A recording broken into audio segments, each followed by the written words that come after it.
Hey everybody, this is Tony Hibbard with the Assistant Band Director, and I'm going to do a quick tutorial on how to use these scale sheets. This has been one of my most popular videos to date, and some of my kids are still struggling on how to fill this out. So I'm going to kind of walk through how I teach it in class and go ahead and fill it out. And if you are a student watching this, you can rewind this and do this as many times as you want, and I'll try to walk you through each step so you know how to do this, okay? So right now I've got an oboe part for 6th grade. We've got 4 scales: B flat, A flat, E flat, and F. Okay, so there's 2 ways to do this. For each box, you can just do simple note recognition, which I'll do for this first one, okay? It's just C, D, E, F, G, A, B, and once you get to the top, then you just reverse it back down. G, F, E, D, C, B, okay? And then, so that's the first step, is just simple note recognition. Okay, another way to look at it is to go through the formula for a scale. And a scale is using every note in the musical alphabet once. Okay, so we've got B, C, D, E, F, G, A, B. Then once we get to B again, then we just reverse it and go back down. A, G, F, E, D, C, B. Okay, so your midpoint is right here. Okay, so what I tell my students is your first, your middle, and your last one should all be the same pitch. Okay, I haven't addressed any flats yet. But that's kind of a checkpoint for them. And then if you go from the top one here, pretend that this is a mirror. So then you go in each direction, and all these pitches should be the same. Okay, so that's the first step. The second step is applying the key signature. So for this one, we've got 2 flats. You can either read them as this first one is on the B line. So if that was a note, it would be a B, and the next one's on the E line, okay? The other way is to come down here for the order of sharps and flats, which is right under the logo, okay? The first flat is always going to be B.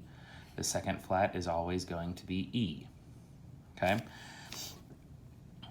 So I'm going to use this over here, and the first flat is B. So then I go through, the first one's done for me, and I find all of my B's and I flat them,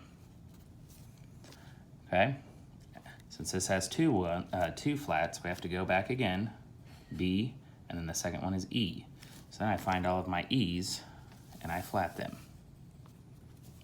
All right, the first year I taught that was all I had them do, and then I was done. But one step that I've added this year is to go ahead and come up here for these and actually put a flat in front of it. And I actually tell my students to make sure that they put the flat in front of the note up here so you see it before you read it. Down here we put it after because that's how we read it, B flat, E flat. But up here we want to add that flat sign right before the note. So that also helps with marking their music and applying key signatures. Because me personally, I am one of the worst key signature readers ever. So I have to mark my notes all the time. All right, so the next one we have is concert A flat. Okay, so I'm going to go through the musical alphabet this time until we get to the middle where I repeat back to A. Okay, so we got A, B, C, D, E, F, G, and then we reverse it, G, F, E, D, C, B, A. So if they know the musical alphabet trick, even if the range is going beyond where they're currently at, they can still figure out the major scale for it. All right, so once we've done that, that's step 1. Step 2 is apply the key signature. We have 4 this time, so we're going to be going through the first 4 in the order of sharps. All right, so the first one is always going to be a B, so we find all of our B's and we flat them. Next one is E, so then we go through our E's and we flat them. Third one, we haven't seen this one yet, is A, so then we find the first one's done for us, we find the rest of them is A, and then the fourth one is D. Then we find all of our D's and we flat them. All right, and again, your first, middle, and last should all be the same pitch. And then again, if we go to the middle one, pretend that's a mirror. We go each way, and all of these pitches should be the same. So it can be kind of a checks and balance system. And then lastly, we go up here and we put flat signs in front of all the notes that are flatted to help us with that key signature.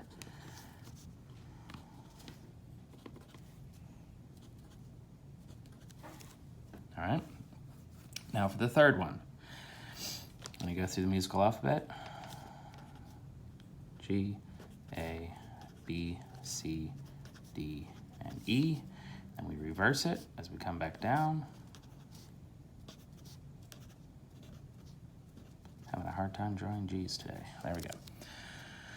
All right, so again, first, middle, and last should all be the same pitch. Okay, this one's a flat. We'll fix those here in a second. This one has got 3 key signatures here. So the first one, again, and hopefully by now you're starting to figure out the pattern if you're a student, the first one will always be B. All right, and I tell my students that you will never have a key signature that just has an E flat or just a C sharp. Okay, it always follows this same order. So the first one is always going to be a B. The second one is always E. So the first one's done for us. We find the rest of them and flat them. Then our third and final one is A. So then we go through and we flat all of our A's. That's step 2. The final step is to flat all of the notes above.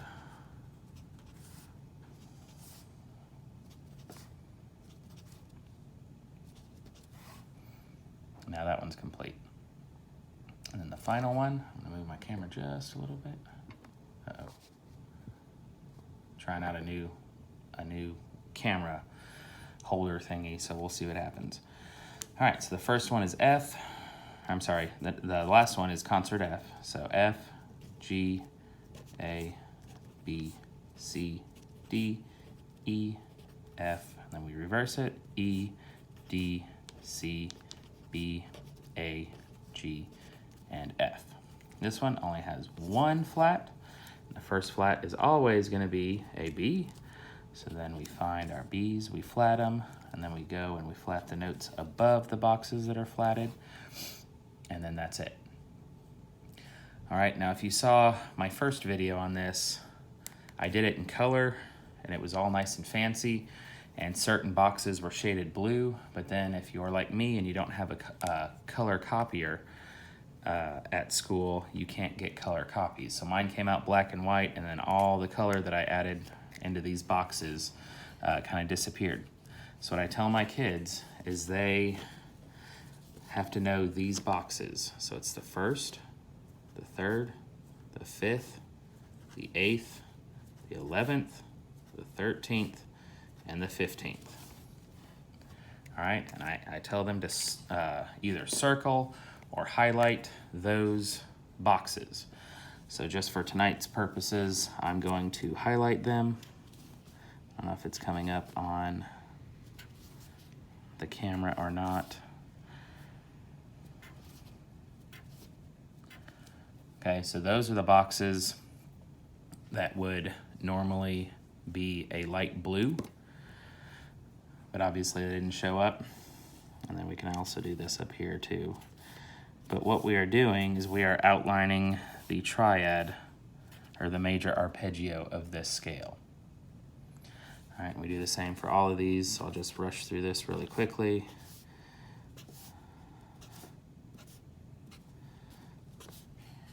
So then within this, we can also practice our major triad for each scale. I know a lot of directors out there like to do the major scale followed immediately by the major triad or the major arpeggio, and this is a great way to kind of get them to learn that as well. Oh man, I knew I was going to mess up at some point. Starting to get cocky. All right, so ignore this one right here. I highlighted too early. So that's kind of how you fill these out. So again, if you're a student and you missed something, go ahead and rewind and try it again, but make sure you're walking through the steps. And then if you have sharps in the key signature, you go through the exact same process, but instead of doing the flats over here, you're gonna use the sharps, which is the second row. Okay, and the order of sharps is the same as the order of flats, just completely backwards. So hopefully this helps you out. If you have any questions, please let me know. If you've lasted this long, I appreciate your support, and make sure that you like and subscribe and let your friends know about this. And that is all for today. Thanks, guys. Bye.